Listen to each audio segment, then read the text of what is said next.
How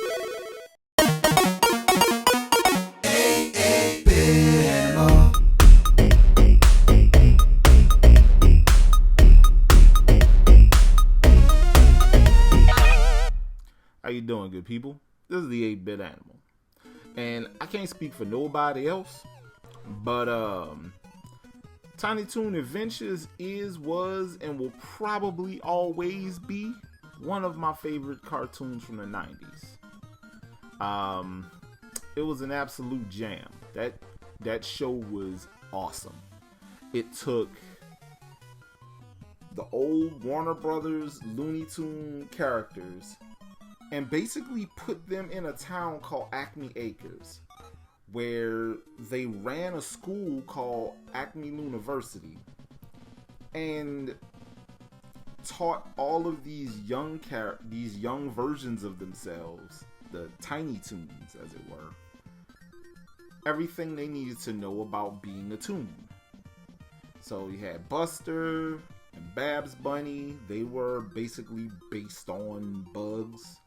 You had Plucky Duck, who was based on Daffy Duck. Hampton J. Pig, who was based on Porky.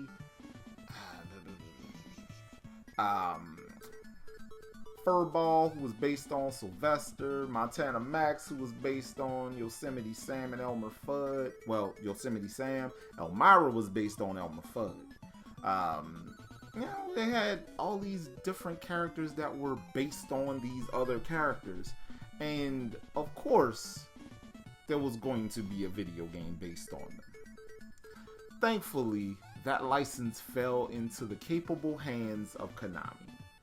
And back then, Konami they rarely missed.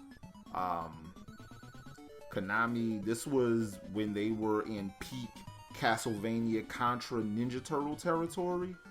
So yeah, Konami was hitting on all cylinders. This wasn't modern Konami. And so this first Tiny Toon Adventure game is an awesome platformer, and the sequel is pretty dope in its own right, but it's different. And today, we're going to talk about it. Let's take a look at Tiny Toon Adventures 2, Trouble in Wackyland.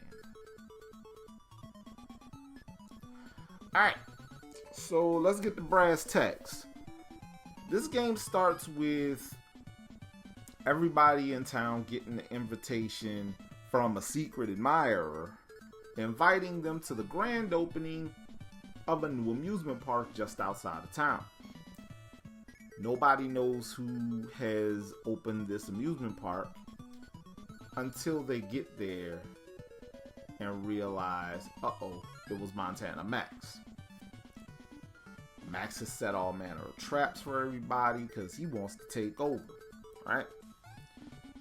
And yeah, he's done this, and the like Buster, Babs, Plucky, Hampton, Furball, who am I missing? I think that's everybody. They've all decided that they're going to stop Montana from whatever scheme he got going on. But in order to get into the fun house where Montana is holed up, you need 50 regular tickets or 4 golden tickets. And that's where the game actually comes in, because you are on a quest to acquire these tickets in order to get into the fun house and beat Montana Max. And yeah, this game is pretty awesome. Each character has a different stage. Babs does a roller coaster. Plucky does bumper cars. Furball is on a log ride, and Hampton is on a train.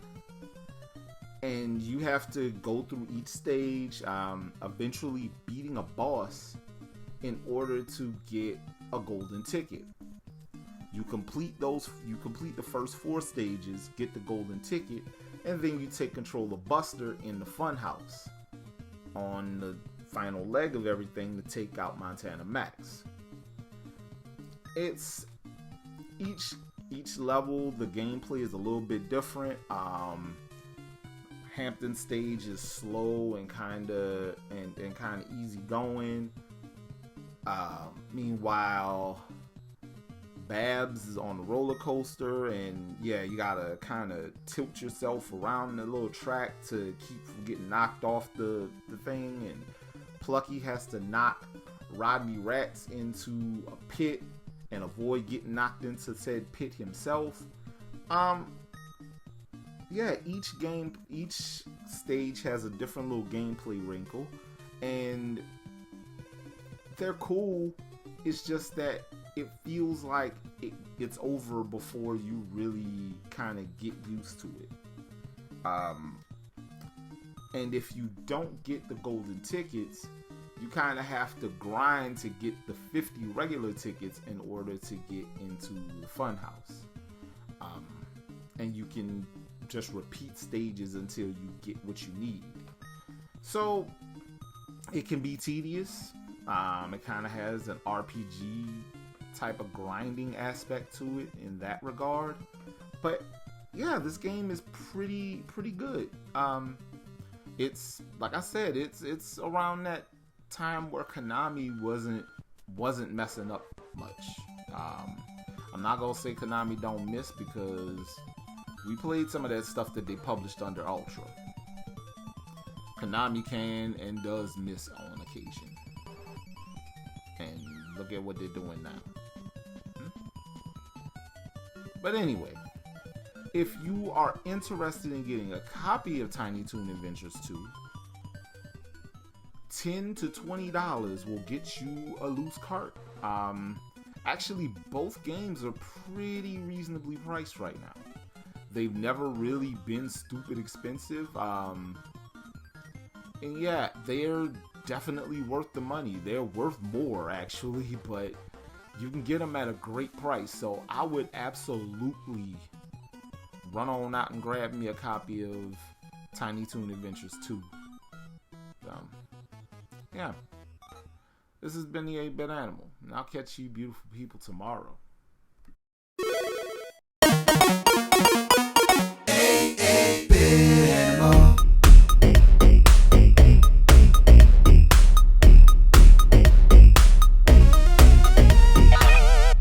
Tomorrow. Yeah, I don't know why Vic Tokai didn't release this, but they definitely messed up not doing it.